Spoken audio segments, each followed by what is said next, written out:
안녕하세요. 저널리즘 토크쇼 제입니다. 오늘 함께해 주실 분들 소개해드리겠습니다. 먼저 비평 끝판왕 강유정 강남대 한영문화컨텐츠학과 교수입니다. 어서 오세요. 안녕하세요. 강유정입니다. 팟캐스트 황태자 최욱 씨입니다. 어서 오세요. 네, 안녕하십니까. 최욱입니다. 타협 없는 비평가죠. 임재원 변호사입니다. 안녕하세요. 임자입니다. 자, 오늘 시민단체 회계 논란을 전문적으로 짚어주시기 위해서 하승수 변호사님 모셨습니다. 어서 오세요. 네, 안녕하세요. 하승수입니다. 네. 아유, 근데 어쩜 그렇게 공부를 많이 하셨어요? 보니까 하나 하기도 어려운데 회계사이시기도 네, 하고 네. 변호사. 네. 그런데 이런 좋은 스펙을 개인의 영달을 위해 쓰는 게 아니라 또 시민사회 활동 굉장히 또 예. 일생을 바치시고 아주 여러모로 저랑 다르시네요. 개인의 영달을 위해서. 네. 아, 그럼 훌륭하신 분이 우리 제이 어떻게 보고 계시는지 무척이나 좀 걱정이 되네요. 네, 아니 뭐 솔직히 말씀드려도 됩니까? 네, 솔직하게 갑니다, 우리는. 사실 이번에 나오려고 처음 봤습니다. 네. 굉장히 솔직하시네요. 아, 우리 열심히 해야 돼요.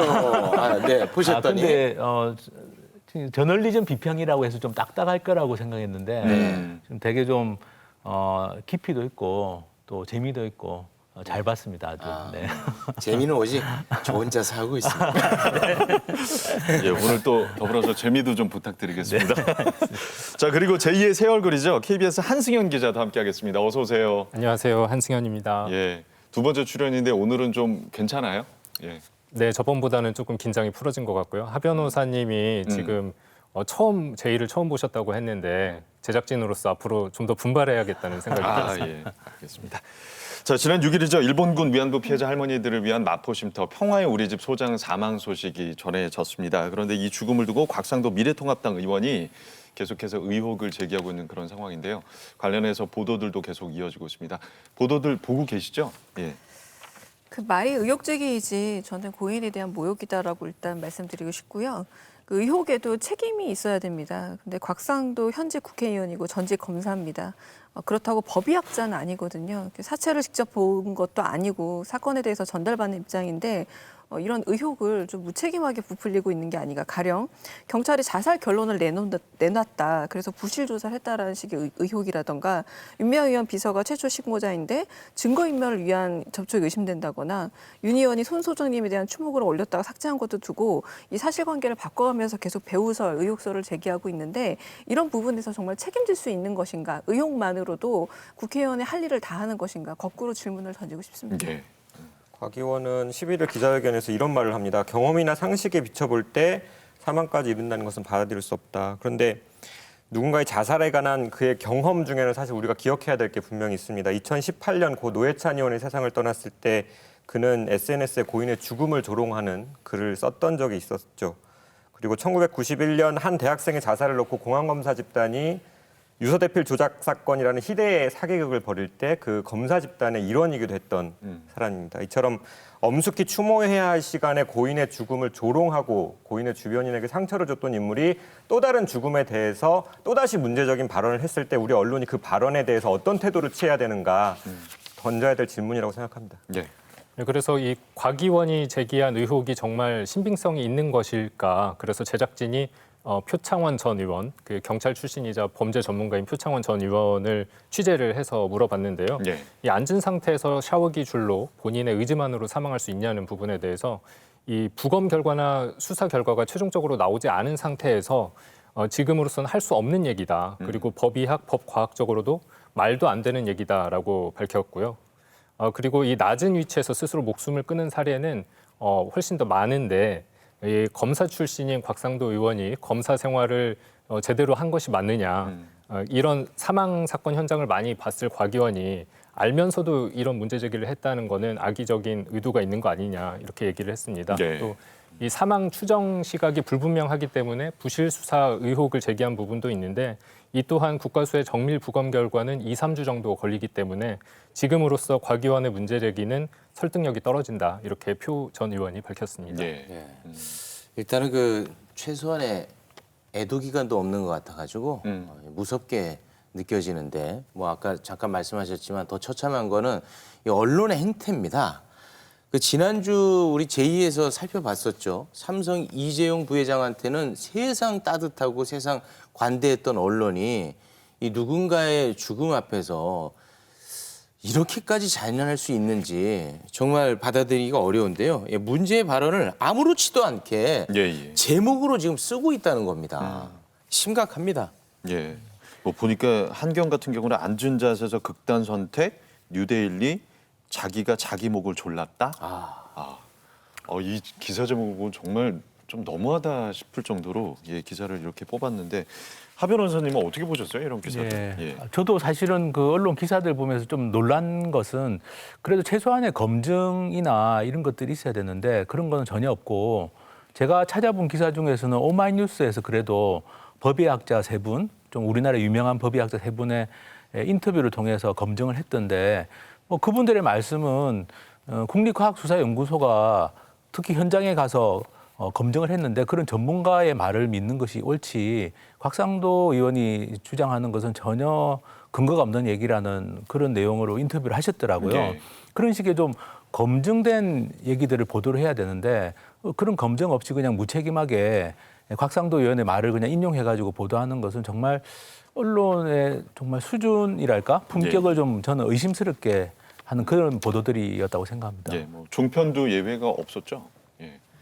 임장훈 변호사. 예. 예, 그러니까 뭐 채널 A 뉴스 탑 10의 경우를 보면 6월 9일이나 11일 방송에서 조심스럽다, 애매하다 이런 표현을 쓰면서도 곽 의원이 제기한 의혹을 확산시키는 역할을 했었고요. 중앙일보도 6월 12일자 단독까지 달아서 사망 추정 시간에 대한 곽상도 의원의 발언을 그대로 인용하면서 곽 의원은 검사 출신이다라는 설명까지 붙여요. 근데 이 사건과 관련해서 국민들이 알아야 될 발언자의 배경은 단순히 검사 출신이라는 것이 아니라 과거에도 누군가의 죽음을 조롱했었고 심지어 유서 대필 조작 사건에도 관여했던 검사라는 것이 오히려 더 우리가 알아야 될 정보가 아니었나 싶습니다. 예.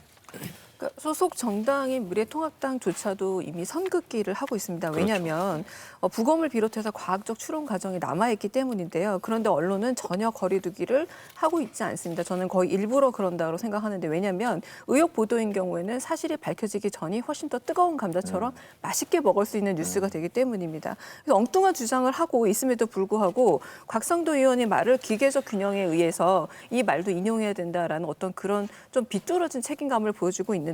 무슨 말이냐면 따옴표를 써서 이것은 해석상에 갈리는 부분이 있을 수 있다라는 식으로 의견의 문제로 만들어 버리는 겁니다. 왜냐하면 사실의 문제임에도 불구하고 의견의 문제로 만들어 버리는 것. 이것은 언론이 의혹 보도를 통해서 뭔가 이윤을 오히려 얻고 있다. 관심을 얻고 있고 많은 사람들의 클릭수를 얻고 있다고밖에 생각할 수 없고 결국은 문제점을 찾아내고 오히려 그 문제점에 대해서 비판을 함으로써 이런 무분별한 의혹 제기를 하면 안 된다라는 쪽으로 방향을 갖춰가야 돼. 언론의 어떤 중도적 역할이 네. 양쪽 의견을 무비판적으로 실어도 된다는 식으로 잘못 해석되고 있는 예가 되고 있습니다. 예. 뭐 억울함, 진실 같은 단어들을 거론하면서도 사실 전체적으로 봤을 때는 타살 의혹으로 몰아가고 있는 듯한 느낌을 사실 지울 수가 없거든요. 자, 정 의원 논란 이후에 관련해서 무책임한 의혹 보도들이 계속 줄을 잇고 있습니다. 오늘 저널리즘 토크쇼 제2에서는 일부 시민단체를 상대로 한 언론의 먼지털이식 보도를 좀 짚어보도록 하겠고요. 이어서 뜨거운 쟁점으로 떠오르고 있죠. 언론사 징벌적 손해배상제에 대해서도 얘기 나눠보겠습니다. 이 방송은 KBS 1TV 마이케이 웨이브 유튜브 페이스북을 통해서도 만나실 수 있습니다. 조선일보가 지난 6월 2일부터 권력이 된 시민단체, 중앙일보가 10일부터 견제 없는 권력 시민단체라는 기획 보도를 이어가고 있습니다. 이들이 말하는 권력화된 시민단체란 무엇인지 먼저 좀 살펴보도록 하겠습니다. 먼저 중앙일보 기사 소개해드릴게요. 6월 10일자 기사, 후원금 일감 주고받는 그들만의 경제 공동체에서 이른바 진보 시민단체 회계 부정 의혹을 새롭게 제기를 했습니다. 내용이 눈에 띄는 것은 대표 지급처로 신고된 곳의 상당수가 이른바 진보진영 단체나 업체라는 점이다. 대기업의 계열사 일감 몰아주기처럼 같은 성향의 시민단체가 일감 연대를 이루면서 경제 공동체의 몸집을 키웠다 등의 내용을 담고 있습니다. 이 기사는 어떻게 보셨습니까? 저는 사실 이게 아무리 읽어봐도 대체 뭐가 문제라는 건지 잘 모르겠다.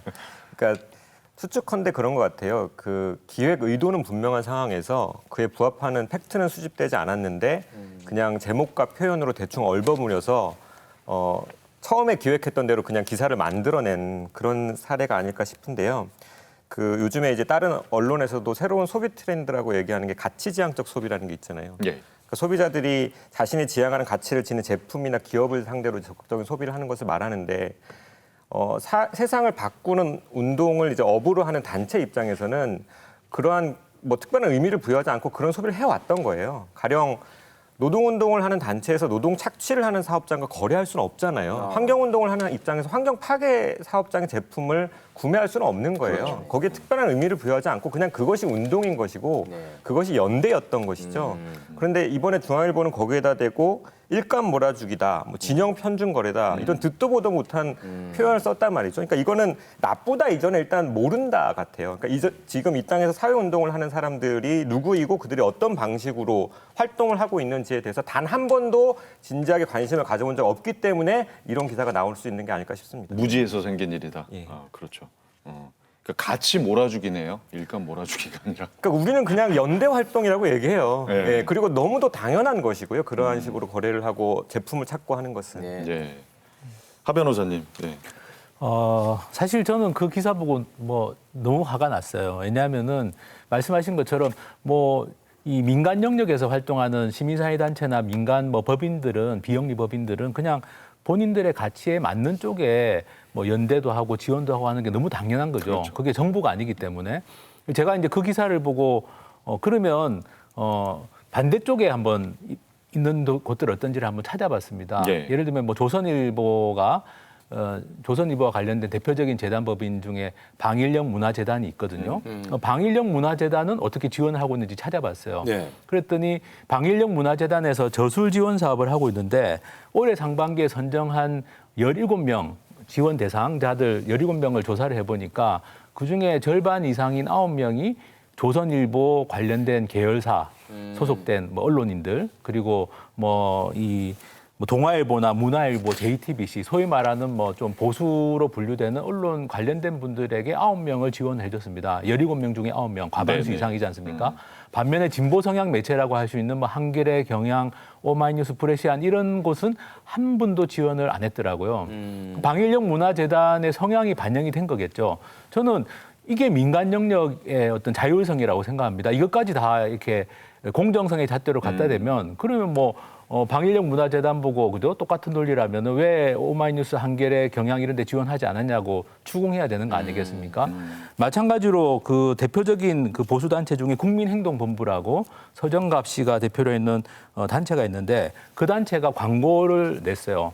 광고를 어디다 냈냐면은 조선일보, 문화일보에 줬습니다. 그럼 그것도 문제가 되는 거죠. 왜 한겨레 경향에 짓지 않냐.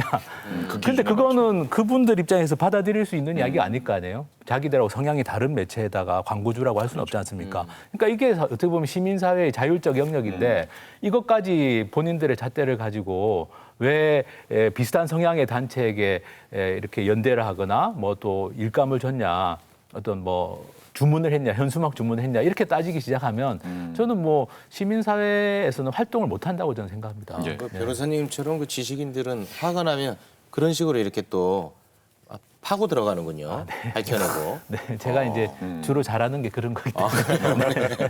많이 밝혀내셨네. 최욱 씨는 이런 경우에 어떻게 하겠어요? 잘하는 거 하셔야죠. 하성숙 변호사님. 아니 저는 뭐 이렇게 하는 거나 입으로. 댓글 달거나 하죠. 네, 이 6월 10일자 중앙일보 기사 보면 색깔론까지 등장하고 있어 얼마나 예. 논거가 빈약한 색깔론이 나오는데 가령 명필름이 진보 색채가 강한 영화사다 블랙리스트였다라고 얘기하고 있는데 영화계에서 봉준호 감독이라던가 박찬호 감독 비롯해서 정말 많은 사람들이 블랙리스트였습니다. 그리고 전 여기서 굉장히 언론사로서의 어떤 기준 감각 그리고 윤리 감각이 사라졌다는 생각까지 드는데 왜냐하면 블랙리스트 자체가 박근혜 정부 당시에 나왔던 거고 어떤 점에서는 표현의 자유에 대한 억압이었거든요. 근데 이것이 불법이자 위헌이기 때문에 지금 법정 다툼을 벌이고 있는 상황인데 블랙리스트를 마치 색깔론의 증거처럼 얘기하고 있는 거는 이 기자가 기사를 쓸 때 블랙리스트를 그럼으로 인해서 이 사람들 좀 의심해 봐야 된다라는 근거로 썼다라는 건데 맞아요. 굉장히 기준이 없는 기사가 아닌가. 그러니까 이 그건 기사 저도 자체가 그렇게 생각해요. 상당히 좀 억지로 쓰여진 기사다라는 생각이 들기도 합니다. 예, 예. 여기서 한 가지 반전이 있는데 정작 그 대기업의 일감 몰아주기에 대해서는 중앙일보가 정반대 입장을 보였잖아요. 예, 이거 좀 임자훈 변호사가 좀 소개해 주세요. 예, 어떤 건지. 그 6월 13일자 사설인데요. 전시경제라면서 기업 옥죄기 웬 말인가.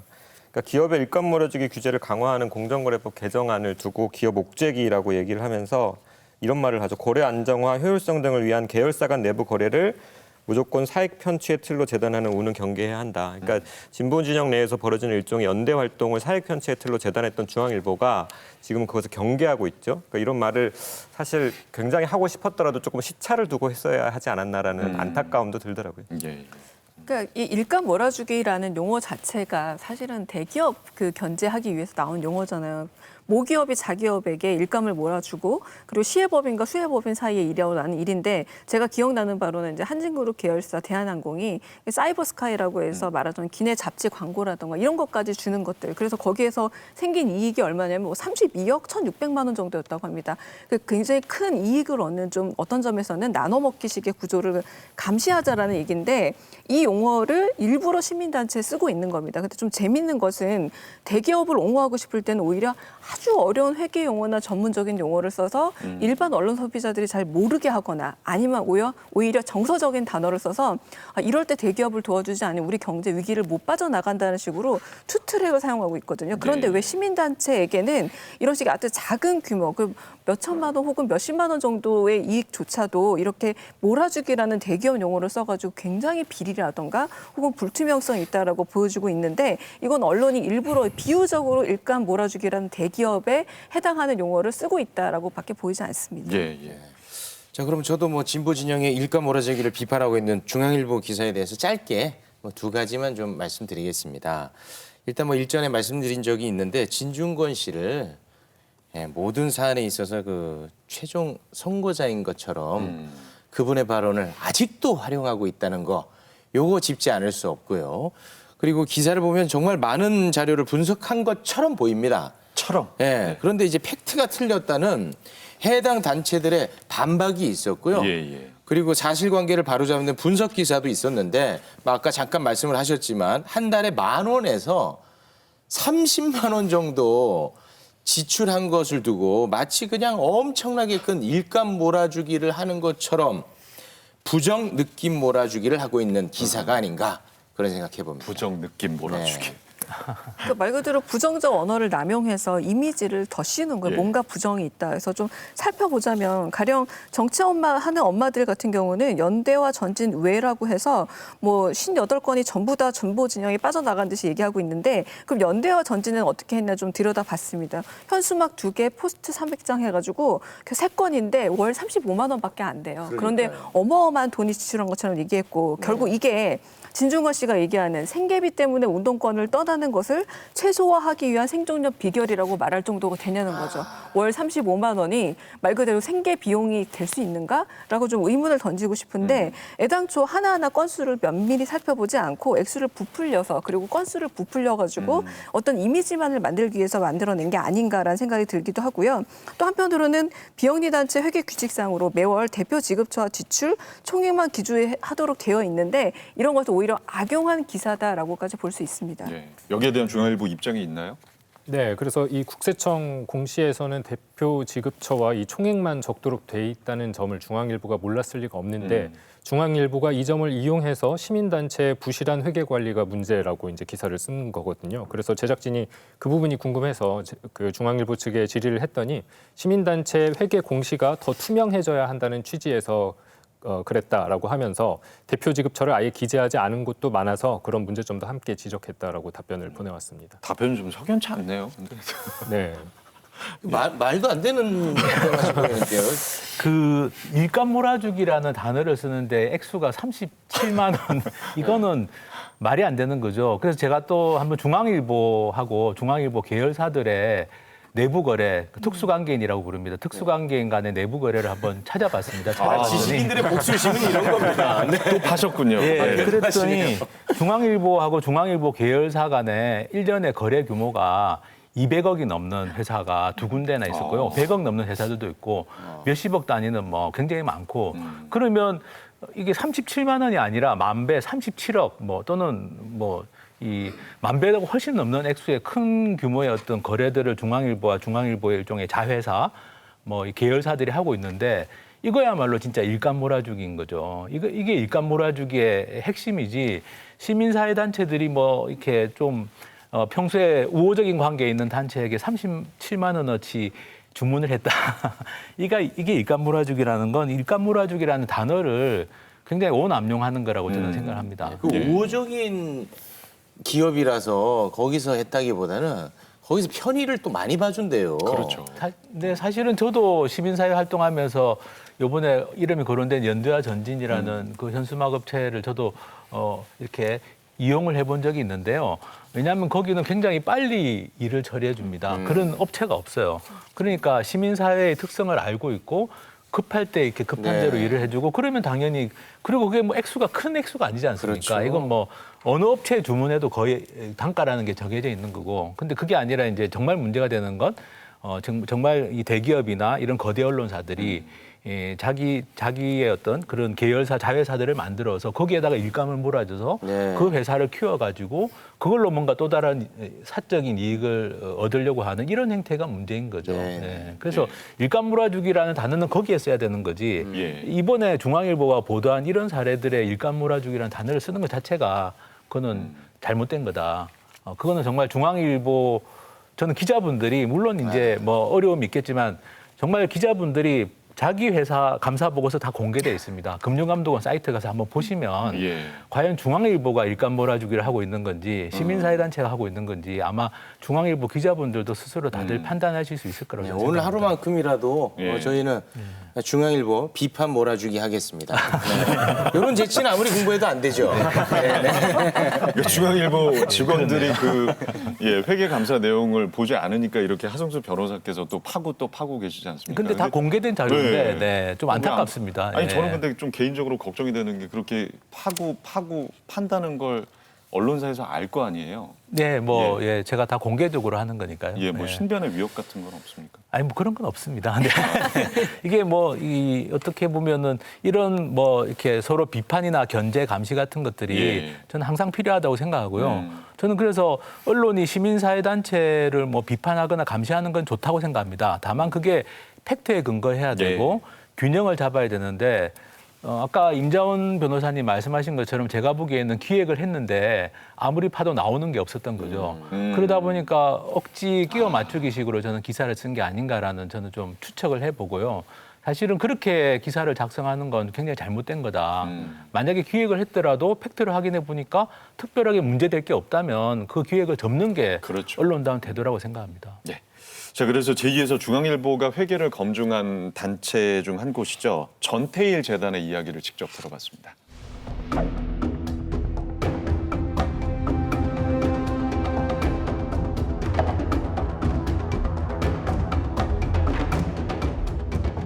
회계 담당자가 지금 바깥에서 일을 하고 있다. 그래서 다시 전화를 하시라, 연결을 하시라 했는데 그 이후로는 아무 연락이 없었고, 그리고 그 다음날 기사가 쓱 나간 거죠. 신문 기사에 일면에서 대문짝만하게 나왔더라고요.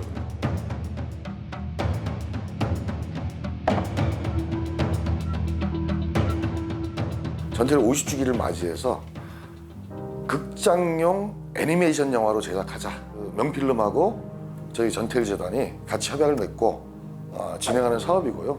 영화를 만들기 위해서 영화 제작비가 필요하지 않습니까? 홍보비도 필요하고.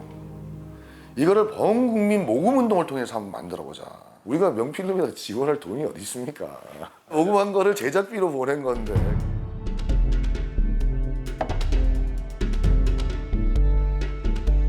전태일 노동장 상금이 500만 원입니다.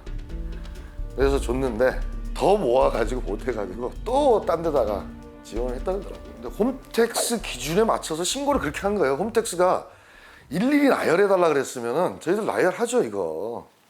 근데 대표 사업하고 액수를 중심으로 해가지고 하라고 해가지고 그렇게 한 거고.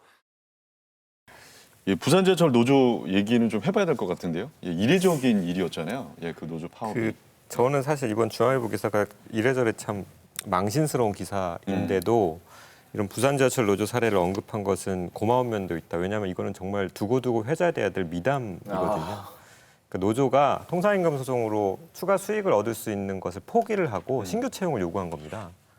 그래서 그거를 이제 타결하려고 파업까지 벌여서 결국 신규 채용을 따내죠. 그런데 이게 부산 지하철에 있는 노동 인력을 투입하는 것이기 때문에 그게 부산 시민의 안전과도 직결되는, 그러니까 공익을 위한 투쟁을 하셨던 거고 네. 그래서 성과를 만들어낸 거예요. 그래서 이제 전태일 노동상이라는 상금이 간 건데 더 회자돼야 되는 이야기인데 많이 알려지지 않은 면이 있죠. 그리고 중앙일보는 이번 기사를 통해서 자신들의 노조 혐오 편견 여기에 대해 다시 생각해 봐야 돼요. 그런 편견이 없었다면 이런 망신스러운 기사 안 썼을 겁니다. 그러니까 왜 전태일 노동상이 부산지하철 노조로 갔느냐? 우리는 다 알아요. 자기들만 몰랐던 겁니다. 의도치 않게 이거를 회자되게 만들어준 건 고맙지만 이제까지 그 중앙일보가 특히나 대기업 정규직 노조를 비판했던 프레임이 주로 일자리 문제였거든요. 그러니까 자신들의 기득권을 유지하기 위해서 노동 유연성 반대하고 비정규직과 갈등한다. 이런 식으로 프레임 짜가지고 계속 비판해 왔던 건데 그 비판에 정면으로 반대하는 사례가 있었는데 보지 않았던 거예요. 이거는 전태일 노동상 전에 중앙일보가 상을 줬어야 되는 사례였던 거지요. 그런데 너무도 뿌리 깊은 혐오, 그러니까 편견이 있다 보니까 이런 것을 놓쳤던 것에 대해서 다시 한번 스스로의 그 노동 인식에 대해서 생각해 볼 기회가 됐으면 좋겠습니다. 네.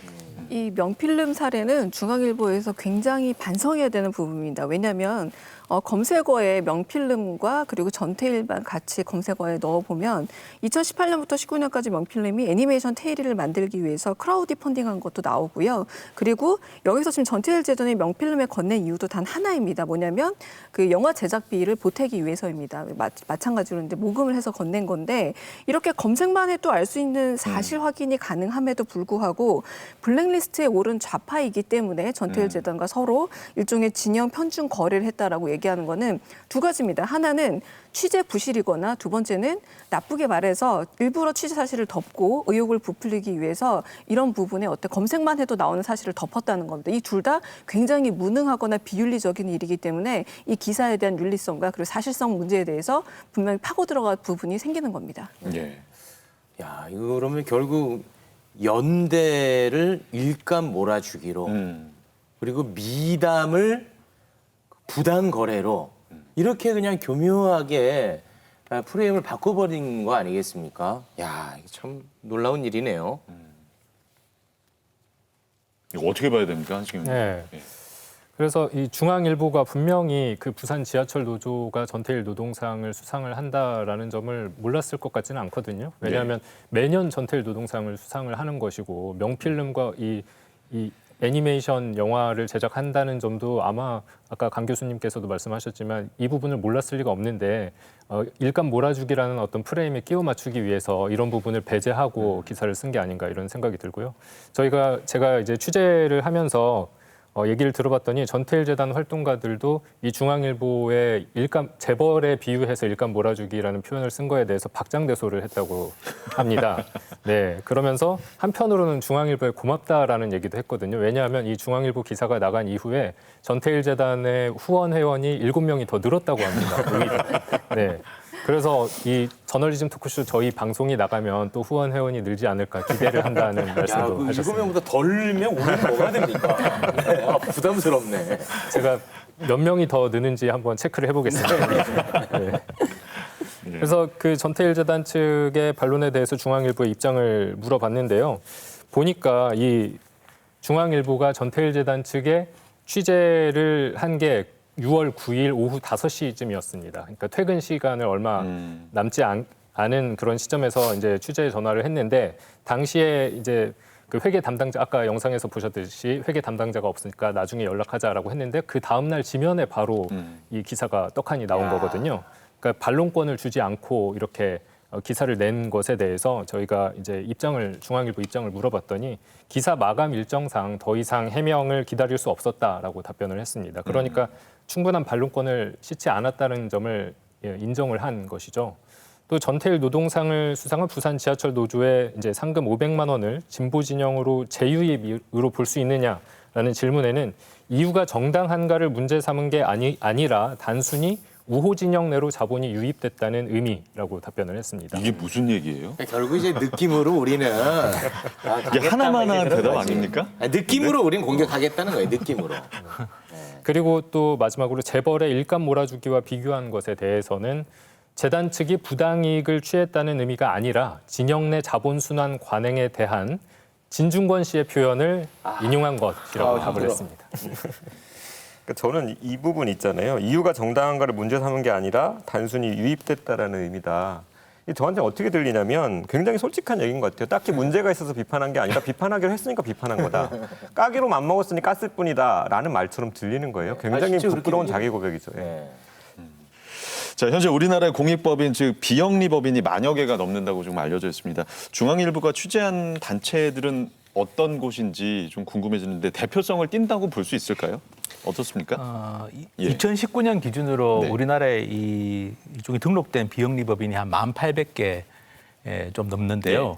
근데 그 중에 이번에 거론을 한 뭐 한국여성민우회 같은 경우는 자산 순위로 봤을 때 그 1,800개 중에 한 6,300 정도, 6,300위 정도가 됩니다. 그리고 전태일 재단은 한 7,200위 정도. 그러니까 자산 순위로 보면 이렇게 상위권이 아니라 예. 뭐 중간이나 중간보다 밑에 있는 작은 규모의 일종의 공익법인이라고 할 수 있고, 김복동의 희망이라든지 정치하는 엄마들은 아예 그냥 어떻게 보면 그보다 훨씬 더 예. 규모가 적은.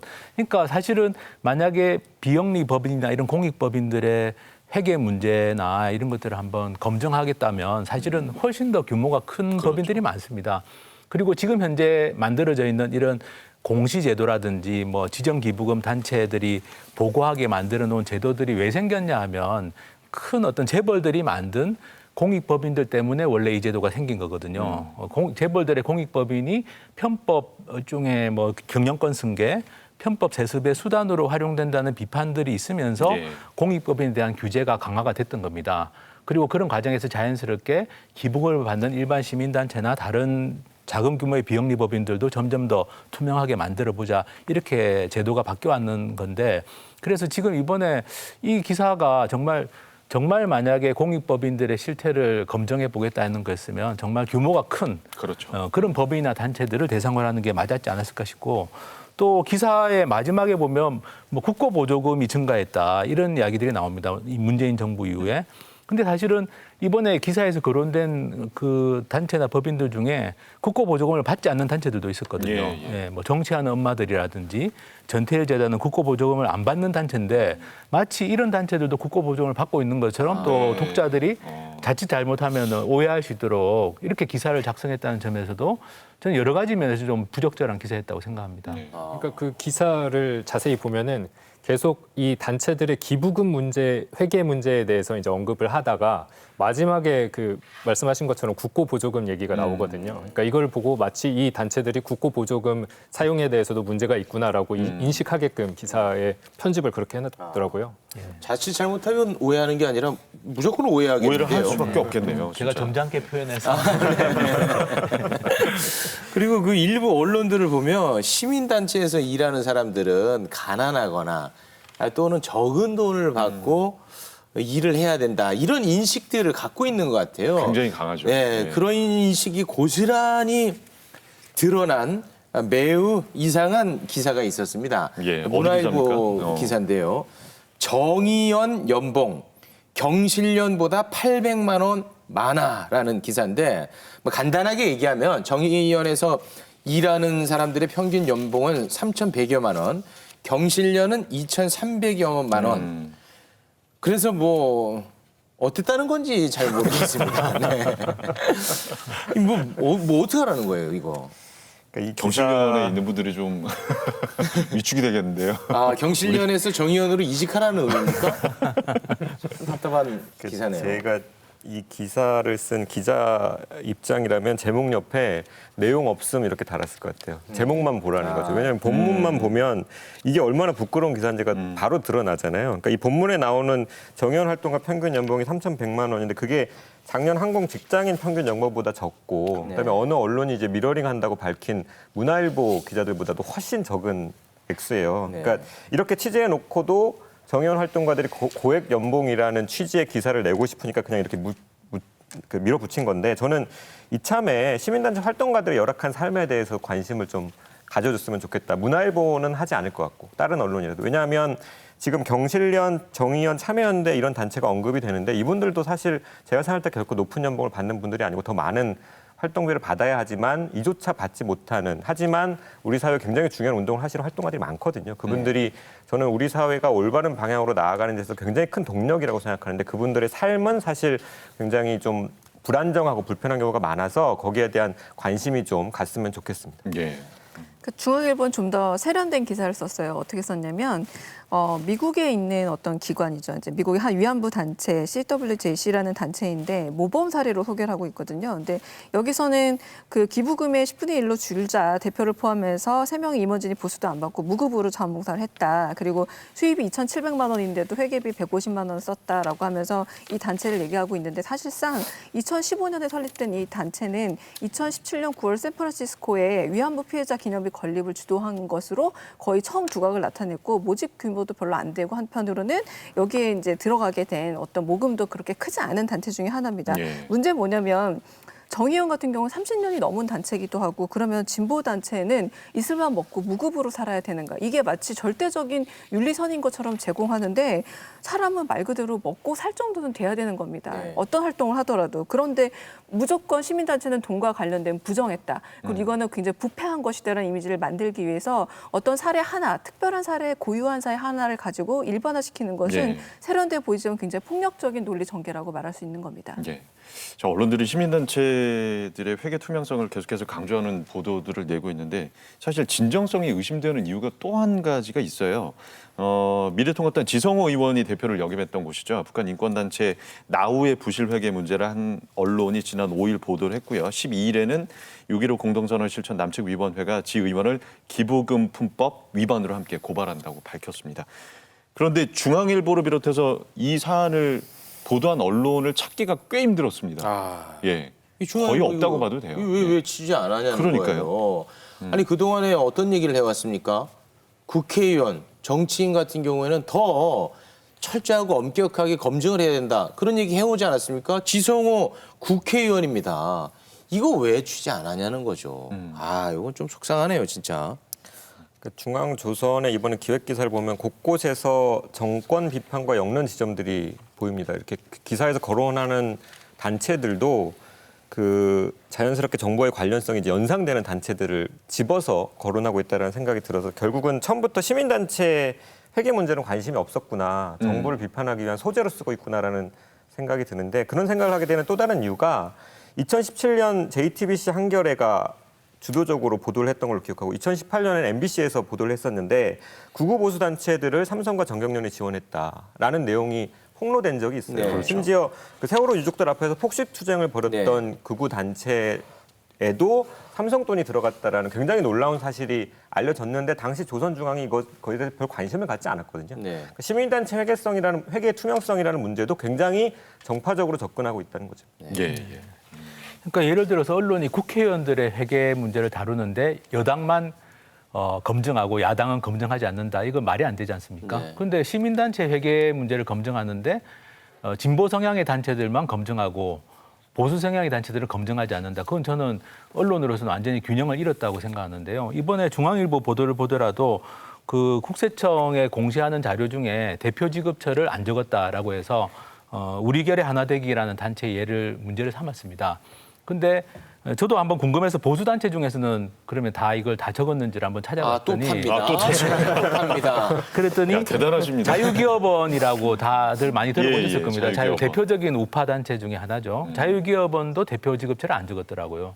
그리고 자유북한운동 연합이라고 그 최근에 이 대북 전단 그 뿌리기 때문에 논란이 되고 있는 단체도 마찬가지로 지금 그 대표 지급처를 안 적은 사례가 있었습니다. 그래서 당연히 대표 지급처를 적어야 되는데 잘못이 있다면 그 잘못도 사실은 균형 있게 보도를 하는 것이 저는 맞다고 생각합니다. 이렇게 한쪽을 딱 정해놓고 네.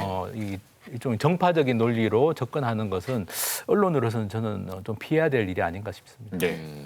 그러니까 선택적 편중의 문제인데요. 가령 조선일보에서 여성단체연합의 이중잣대 같은 글이 있는데 이거는 그냥 조선일보의 이중잣대라고 그대로 제목을 바꿔도 될 정도입니다. 뭐냐면 정의원과 나눔의 집 문제를 대하는 태도에서도 드러났는데 조선일보 같은 경우 나눔의 집의 횡령 의혹 같은 경우는 단 2건만 의혹을 제기하는 게 멈췄다는 거죠. 그동안 정의원에 대한 기사 그리고 그 이후에 뭐 후속 보도들이 얼마나 많았는지 생각해 보면 너무 적다라는 생각이 들 수밖에 없고요. 그럼에도 불구하고 이제 5월 26일 여성단체 이중잣대라던가 6월 12일 성추행 인권단체 뭐 야엔 벌떼 그리고 여행 침묵 이런 식의 기사들을 계속 만들어가고 있는데 오히려 선택적으로 편중해서 어떤 점에서는 정파적으로 비판을 강하게 하고 정파적으로 덮어서 침묵하는 어떤 이런 카르텔은 지금 오히려 보수 언론이 훨씬 더 많이 하고 있는 행태임에도 불구하고 또 하나 여기서 뭐냐면 시민단체는 무조건 윤리적이어야 한다라고 하고 오히려 그 보수적인 어떤 여러 시민단체라던가 보수적인 언론은 이중성이라는 게 사실은 디폴트 값이야. 우리는 원래 이중적이잖아. 그리고 원래는 약간은 좀 이렇게 그런 부분에서 금권을 밝히잖아. 이런 부분에 대해서 거기서 디폴트 값도 시작하고 반대로 진보적인 어떤 시민단체들은 모든 면에서 이슬만 먹고 살아야 된다는 어떤 정의감을 과도하게 요구함으로써 애당초 다룰 때부터 시작 출발점이 다른 겁니다. 그럼 출발점이 다르다면 이 자체가 정파적인 보도인가 아닌가에 대한 질문에 답을 해야 된다고 저는 생각을 합니다. 예, 예. 그래서 진보단체 그 직원분들이 굉장히 술을 많이 드시더라고요. 그래서 그런지 그 많이 아까 봤습니다. 이제 그런 얘기를 왜 해요? 힘드셔서. 예. 나우라는 이제 탈북 단체 회계 문제 제가 조금 살펴보니까 예, 예. 이 후원금으로 하는 주된 사업이 탈북민 구출 사업인데 구체적으로 어떻게 후원금을 사용했는지가 명확하지 않거든요. 근데 2018년에 보니까 110명을 구출했다고 하는데 국세청 기부금 사용 내역서를 보면 사람 수가 아니라 51건의 구출 사업을 벌였다고 신고를 했는데 좀 의아한 거는 거기에 쓰인 비용이 건마다 3만 원에서 1,200만 원까지 이렇게 천차만별로 차이가 예. 났거든요. 근데 이런 거를 보고 중앙일보 기자가 충분히 의혹을 좀 더 파는 그런 취재를 할 수 있을 텐데 이런 거에 대해서는 손을 안 대고 있는 거죠. 예, 예. 자, 그런데 정작 언론사가 자신들의 회계를 감시받는 거에 대해서는 굉장히 민감하지 않습니까? 지난 2001년에 언론사 세무조사가 진행이 됐습니다. 당시 그 거부 반응이 엄청났던 걸로 저는 기억을 하고 있는데 좀 기억을 하시나요? 예. 그러니까 저는 이 기사가 가장 기억에 남는데 중앙일보에서 언론사를 부도덕한 집단으로 몰지 말라라고 이렇게 기사를 싣고 있습니다. 그러니까 대부분 언론사 연간 매출이 3천억에도 미치지 못하는 그런 중소기업 수준이다라고 얘기하면서 언론사 존립까지 위협받는 급박한 상황이 됐다라고 하고 언론사 전체가 부도덕하고 비윤리적인 집단으로 몰아붙였다라고 주장하고 있는데 지금 중앙일보에서 시민단체를 이렇게 하고 있지 않나요? 말하자면 전부 다 부도덕한 집단으로 몰아버리고 존립 자체를 위협한 상황이 됐는데 당시 자신에게 굉장히 불리한 상황일 때 이렇게 과도하게 반응을 하다가 막상 자신의 권력을 활용하는 데 있어서 이렇게 좀 무감각하다라는 생각이 들기도 하고 결국은 당시 보수 언론에서는 정부가 언론과의 전쟁을 벌인다라는 식의 프레임을 또 만들었습니다. 그래서 표현의 자유를 비롯한 여러 가지도 나왔지만 또 색깔론 북한에 퍼주려고 가진 금을 물린다라까지 그런 얘기까지 나왔거든요. 결국 자신의 어떤 회계 투명성이라든가 이런 부분에는 굉장히 민감하게 발견하면서 반대로 자신이 공격할 땐 권력을 남용하는 모습이 여기서도 발견이 됩니다. 이게 일정 규모 이상의 기업에 대해서는 그 순환 조사라 그래서 보통 5년에 한 번씩 세무 조사를 하는 게 정상인데 언론사에 대해서는 특별한 이유 없이 계속 그 조사가 미뤄져 왔었고 94년 김영삼 정권 때도 14개 언론에 대한 세무조사가 있었으나 정작 그 결과가 공개되지 않아서 유착 의혹이 불거졌었던 것이죠.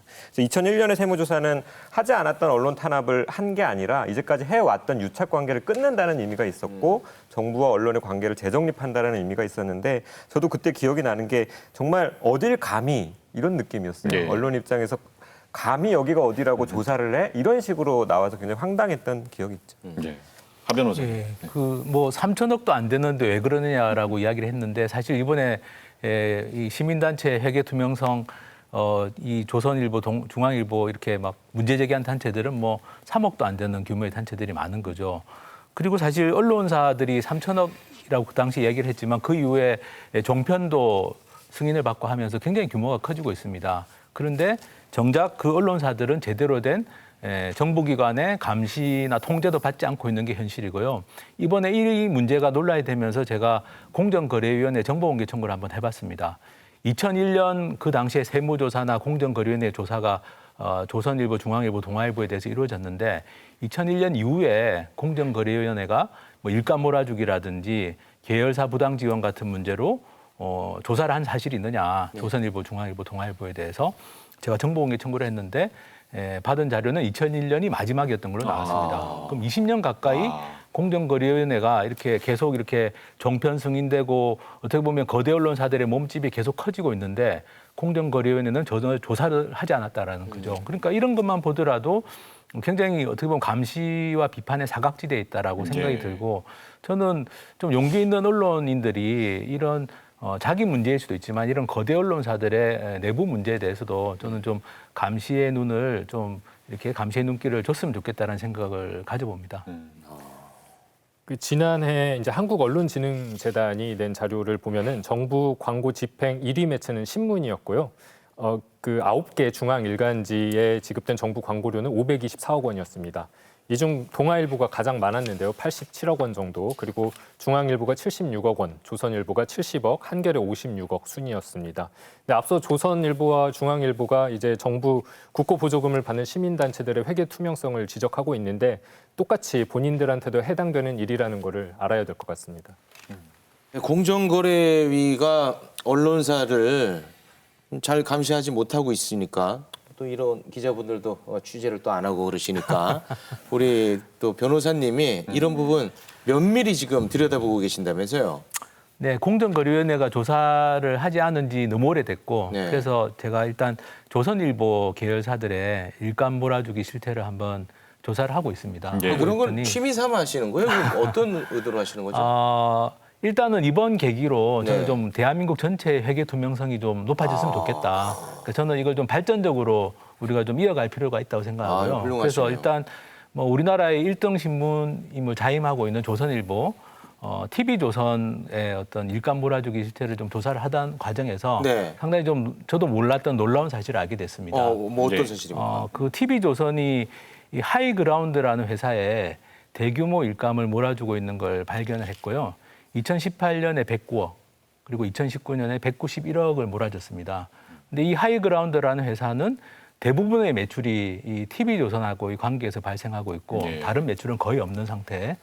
그런 회사인데 이 하이그라운드라는 회사의 주주가 누구인지를 이제 제가 공개된 감사 보고서를 통해서 확인했더니 이 조선일보 방상훈 대표이사의 그 둘째 아들이죠. 방정호 씨가 35.3%를 가진 그래요? 대주주로 나왔습니다. 그러니까 한마디로 말해서 방정호 씨가 대주주로 있는 회사에 TV조선이 일종의 일감 몰아주기를 하고 있다는 걸 알게 됐고 사실은 이거는 뭐 공정거래법에서 금지하고 있는 부당 지원 행위에 해당이 되는 사실입니다. 그동안 공정거래위원회가 이런 거대 언론사들에 대해서 제대로 된 감시를 못하다 보니까 저는 이런 일이 발생했다고 생각하고 네. 그래서 다음 주에 이 문제에 대해서 공정거래위원회 부당 지원 행위로 신고를 할 생각이고요. 그리고 이 하이그라운드를 둘러싼 여러 가지 의혹들이 지금 많이 있습니다. 이 회사가 도대체 언제부터 이런 위치에 있게 된 건지 그리고 방정호 씨가 과연 이 하이그라운드라는 회사를 통해서 어떤 이익을 얻으려고 하는지에 대해서는 좀 많은 언론들이 관심을 가지고 추가 취재를 좀 네. 해주셨으면 하는 바람이 있습니다. 네. 한승윤 기자 좀 귀여겨 들어야 될 것 같아요. 저희 저널리즘 토크쇼에서 후속으로 방송을 해야 되지 않을까 싶은 생각이 듭니다. 예. 그래서 예전에 2001년 조선일보 기사를 보더라도 그 당시에 국세청에서 그 초강도 조사를 할 때 뭐라고 그 기사를 썼냐면 언론계에서 관행으로 하던 거래에 세금을 대거 추징한다라는 표현을 썼어요. 이 관행이라는 표현을 여기도 쓰더라고요. 정말 자신들이 불리하거나 혹은 좀 불투명을 누군가 검증하려고 하면은 관행이다라는 것을 아주 떳떳한 변명으로 쓰고 있는데 이때 이후로 지금 전혀 어떤 세무조사도 없는 상황 아닙니까? 그럼 정말 이 관행이란 말 속에 숨지 말고 자신들부터 먼저 투명해져야지 다른 시민단체의 관행도 비판할 수 있는 여지가 생기지 않을까 싶습니다. 예. 그 우리 하 변호사님이 사실은 그 시민단체 활동을 하는 변호사들의 약간 조상격이신 분이에요. 시조세. 그래서 예, 많은 후배 변호사들에게 굉장히 존경받는 동년배 분이신데 같은데 뭐 그렇게 말씀하세요?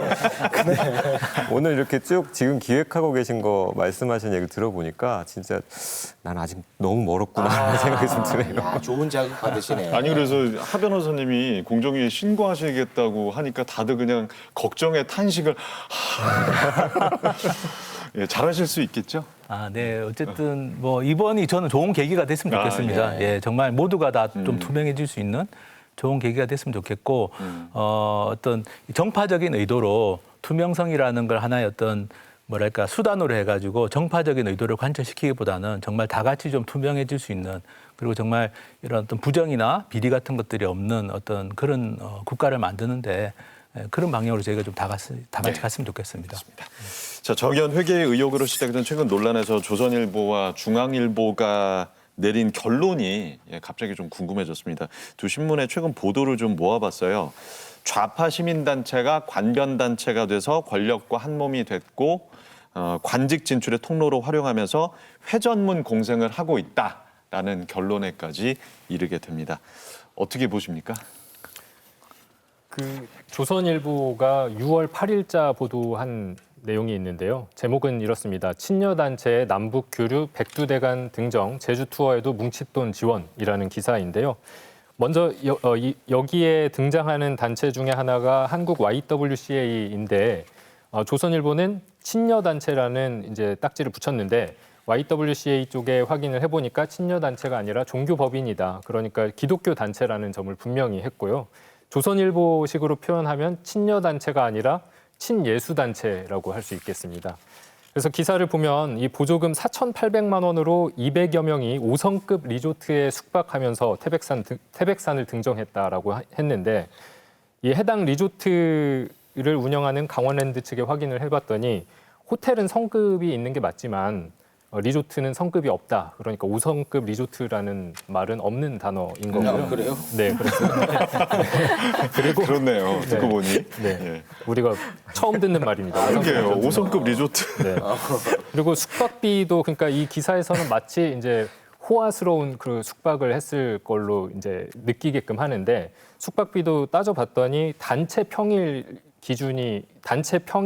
가격이 적용이 돼서 주말보다 훨씬 싼 가격이었고 4인이 일시를 썼고요. 1인당 1박으로 따져보니까 36,000원 정도 꼴이었습니다. 그러니까 5성급 리조트라고 하기에는 뭔가 걸맞지 않은 그런 비용인 거죠. 그래서 이런 기사도 중앙일보 아까 일감 몰아주기 기사와 마찬가지로 이미 답을 정해놓고 무리하게 쓴 기사의 전형이 아닌가 싶고요.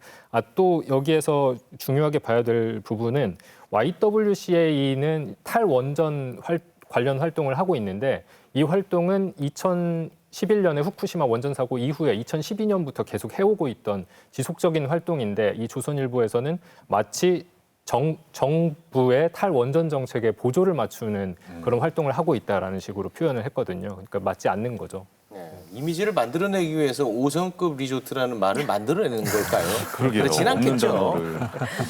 그래서 저희가 그 YWCA 측에 확인을 해보니까 조선일보에서는 아예 YWCA 측에 전화라든지 어떠한 취재도 하지 않았다고 합니다. 그래요? 네, 그냥 행정안전부의 이 국고보조금 그 공시된 그 자료만 가지고 기사를 쓴 게 아닌가 보입니다. 네.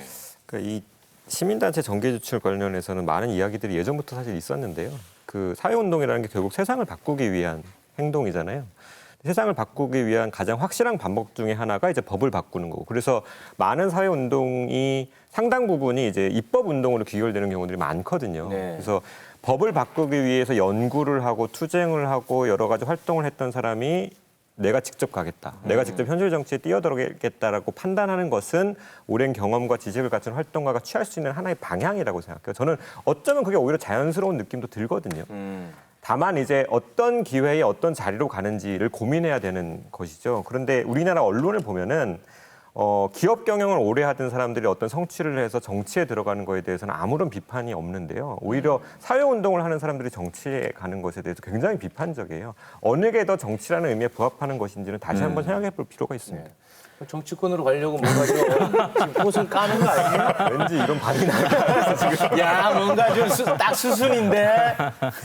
어쩌면 너무 자연스럽다라고 얘기를 여기까지 했습니다.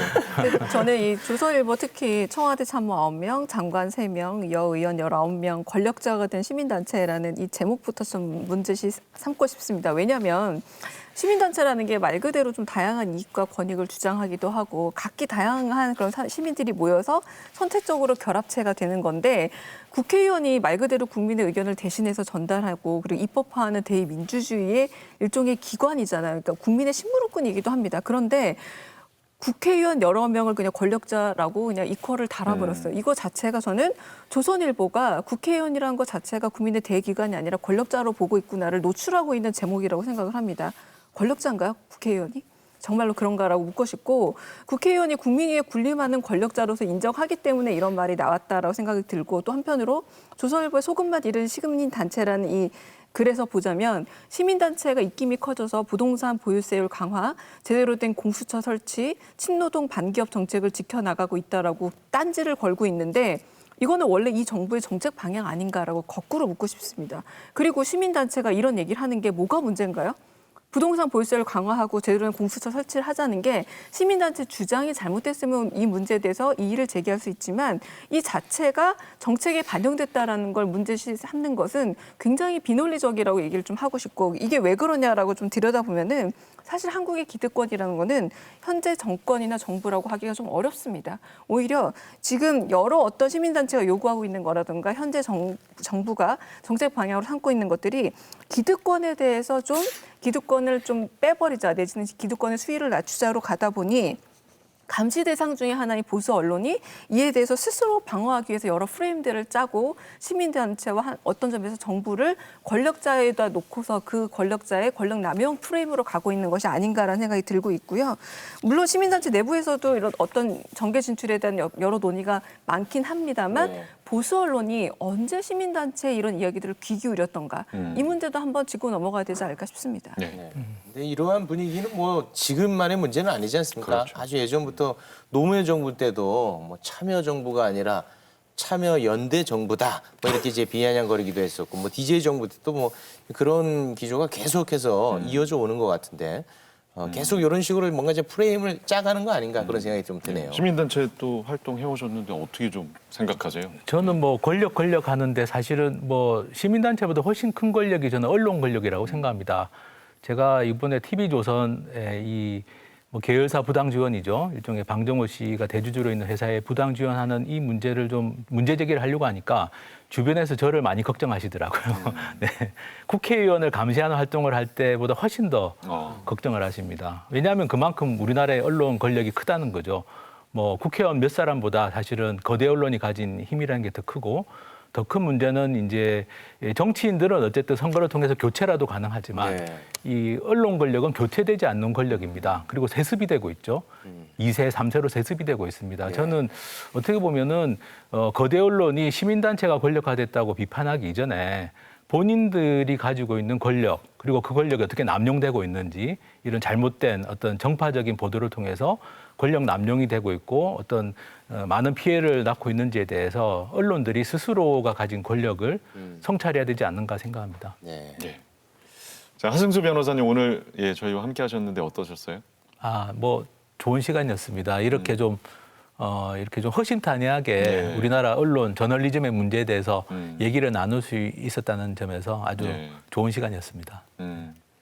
이제 저희 앞으로 좀 꾸준히 좀 봐주시고요. 모니터링도 좀 부탁하겠습니다. 그렇게 하겠습니다. 그리고 개인적으로 지금 추진 중이신 그 프로젝트도 성공적으로 마치시길 바라겠습니다. 네, 오늘 감사합니다. 하승수 변호사님이었습니다. 고맙습니다. 네, 감사합니다.